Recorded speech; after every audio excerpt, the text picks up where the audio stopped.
Shineray 1200 has been officially launched with prices starting from 46,800. The price of the standard version is 46,800 yuan, and the price of the special version is 51,800 yuan. The main differences between the two versions are the tires, headlights, indicators and switches. Currently only the special edition is available.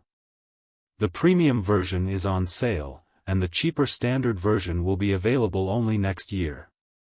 The biggest selling point of this motorcycle is that it is American style with its water-drop-shaped fuel tank, massive V-twin air-cooled engine and lots of chrome-plated decorative parts all over the motorcycle.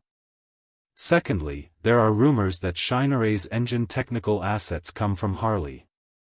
This V-twin-cylinder 1200cc air-cooled engine has a maximum power of 61.2 horsepower and a maximum torque of 90 Nm at 3,500 rpm. It uses belt drive, its curb weight is 262 kilograms, and its fuel tank capacity is 14 liters. 16-inch wheels at the front and rear, a dual-channel ABS system, dual-disc brakes at the front and a sliding clutch are offered as standard. Overall, this car is friendly in terms of pricing, especially the standard version.